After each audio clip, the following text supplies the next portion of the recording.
Hi, I'm Jonathan Blow. I'm demoing a game called The Swapper, which is by a new independent studio in Finland called Facepalm. This game is coming out really soon, on the 30th of May, which is in just over a week.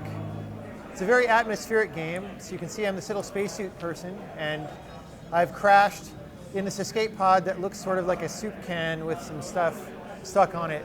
The whole game is built out of tiny clay miniature figures, and it gives it a very distinctive atmospheric look. All I know is I've crashed on this planet, and I'm trying to understand what's going on.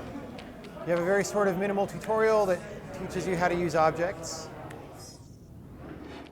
This game is patterned after a couple other ones, most obviously Metroid, as you might guess from seeing the little portals on the side. And I press Q, and here's my map of this sort of overworld, very little of which that I've explored right now. It makes it very easy to find things, though, later in the game. And here, I pick up for the first time a thing called the Swapper device. And all I know about it right now is I can use the right mouse button, and it gives me this weird silhouette. And when I release, it makes another guy, which is very strange. And that other guy does exactly what I do.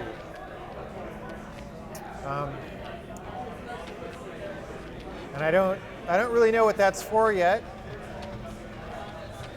But now if I want to get back through this door that I couldn't get through before, well, I can perhaps create a guy up there to hold down that switch. There's another door I can't get through. There's a switch. Opens the way to another switch. And I can pretty quickly figure out that by creating a guy up there, I can get him through, let him weigh down the switch, and let me through. And then here there's 4 doors. And I can open them one by one.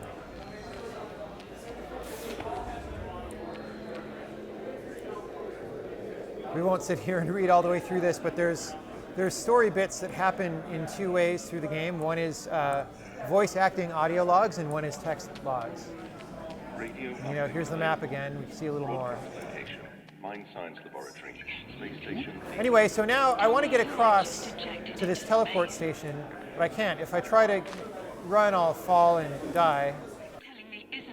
And maybe I can create a guy there, but that guy can't go through the door. It's only I can go through the door. So I'm still stuck. But over here, there's something that'll help me. There's a second component to the Swapper device that'll let me transfer my consciousness into any of these clones that I create. So now I've made a second guy up there. I'm still this guy on the right with the flashlight, but if I left mouse button, it pops me into this new guy. And I can do that as much as I want, so I can make a guy in the air, I can pop to him. Oops, I just killed myself. So anyway, using this basic mechanism, you can start to solve puzzles.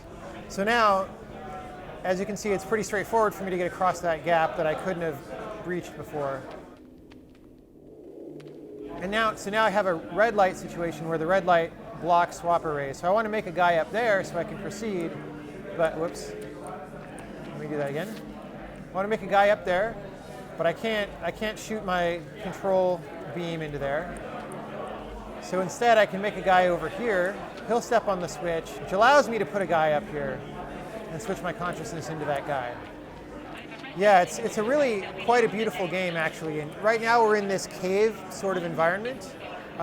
As you proceed through the game, you go to garden environments, more outer space, just different areas that all have their own style, and it really takes this. Like here you see a little hint of something that you might see later in the game. Anyway, here's a teleporter that'll take me off this planet to the space station, but I can't activate it yet. I need an orb. Fortunately, there's one over here. Now, to get that orb, I need to be up there with the guy that my consciousness is in. I can't just make a clone up there. It doesn't help me. So, yeah, you need to get there yourself. So what I can do is make a guy up there, right? I can't shoot my consciousness into him because, again, the red light is blocking it. But he can stand over there, and then I'll just zap myself over here, and then zap myself there, right? And that's what I've played through is basically the whole of the beginning tutorial.